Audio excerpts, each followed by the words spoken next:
Anna Karenina is a story that's been done a lot.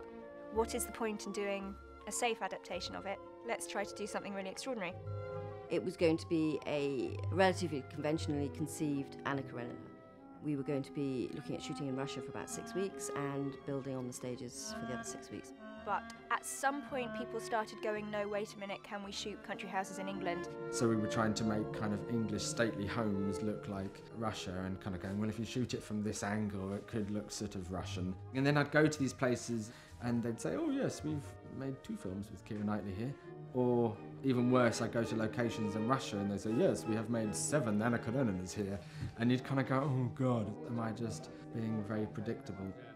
And then all of a sudden one day I get this phone call from Joe going, can you come round, please? He said, well, there's been a bit of a change of plan. So Joe said, why don't we set it all in a derelict theatre? It was pretty radical. And so that's what we did.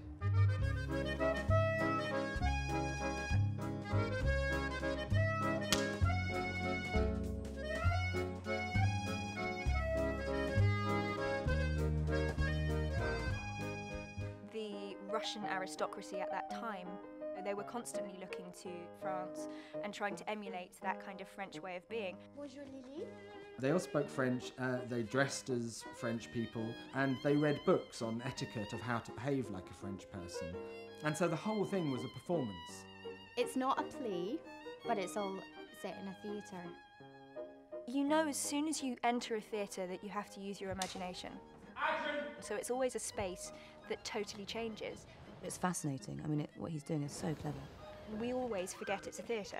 And then there's just been set piece after set piece, this wonderful, glorious, often shot in one very long take. I found that the film became more cinematic because of theatrical limitations that I put upon myself. Well, that's where Joe, I think, is rather brilliant and created an environment where we are able to step up and play these strange sort of social games without feeling hindered by a sense of reality. With a theatrical backdrop, it actually enhances the themes. Ultimately, I think it's worked better for the film. It's certainly a more original perspective on the book. May I have the honour of bringing you a nice... What was really amazing when you saw the first couple of days rushes, you just think, well, actually, you know, this is still the story of Anna Karenina, but it stops being your conventional kind of set-piece costume drama. It's more interesting.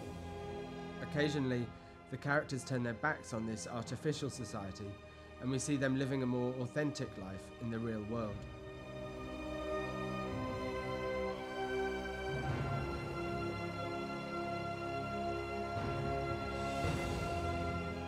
I find the whole process of making a film totally terrifying, and so to have the support of people that I feel loved and accepted is really important. He loves having this notion of a theatrical troupe almost, of people who go from project to project, and I think he likes the familiarity. I have lots of ideas, you see. What happens is I have lots of ideas, and out of 100 ideas, maybe on a good day, 10 are worth committing to film, and I need those people to help me decide which 10 are.